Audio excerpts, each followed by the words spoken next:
Hindi cinema में अगर कभी भी किसी खूबसूरत अदाकारा का जिक्र होगा तो मधुबाला सबसे पहले नंबर पर आएगी। मधुबाला जैसी सबसे ज्यादा खूबसूरत और हसीन अदाकारा शायद ही कभी इस धरती पे जन्म लेगी। मगर क्या आपको इस अदाकारा के दर्दनाक अंत का पता है? और इनकी मौत जस्ट 36 इयर्स की उम्र में ही हो गई थी। और इनकी मौत से पहले इनकी हालत क्या थी? दिल्ली में 14 फरवरी 1933 को इनका जन्म हुआ था और इनके 10 भाई बहनों में से ये सबसे ज्यादा हसीन होने की वजह से माँ बाप ने इनका नाम मुमताज रखा था। मगर वो मधुबाला के नाम से बॉलीवुड में अमर हो गई।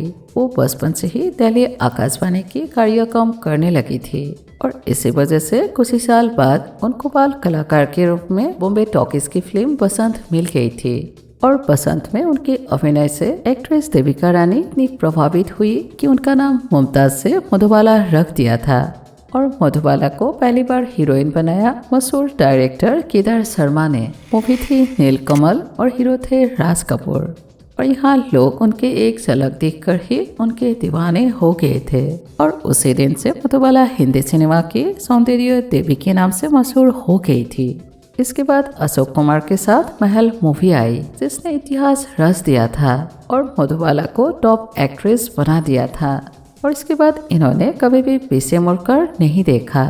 राज कपूर, अशोक कुमार, दिलीप कुमार, देवानंद, इन बड़े बड़े एक्टर के साथ मधुबाला ने काम किया। 1958 में आई उनकी एक के बाद एक सार फिल्में फागुन, हावड़ा ब्रिज, काला पानी और सल्ती का नामकारी। ये सारों ही मूवी सुपर डुपर हिट साबित हुई। और मुगले आजम मूवी ने तो मधुबाला की पहचान ही बना दिया था।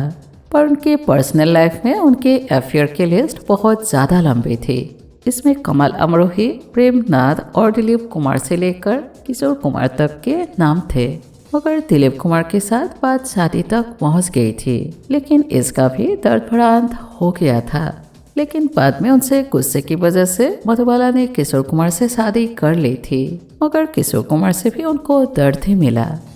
दरअसल मधुबाला एक लाइलाज बीमारी के साथ ही पैदा हुई थी और बचपन से ही कई बार उनके मुंह से खून निकालने लगता था। जब वो 17 इयर्स की थी तो पहली बार डॉक्टर ने बताया था कि मधुबाला के दिल में छेद है।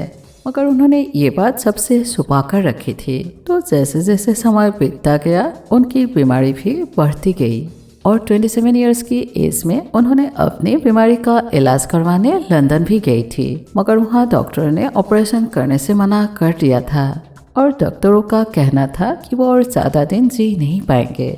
मधुबाला की बहन साइदा ने ये कहा था कि जैसे ही किशोर कुमार को मधुबाला की बीमारी का पता लगा तो उन्होंने मुंबई में उनके लिए एक बांग्लो खरीदा और मधुबाला को नर्स और ड्राइवर के साथ अकेला छोड़ दिया। और वहाँ पर उनको 4 मंथ में एक बार मिलने को आया करते थे। और वही किशोर कुमार कहते थे कि मधुबाला उनको देखकर रोने लगती है और इसी वजह से वो मिलने नहीं जाते थे।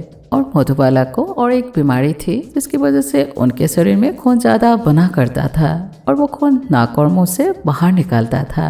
और ऐसे ही मधुबाला की लाइफ के आखिरी 9 साल अकेले बीते।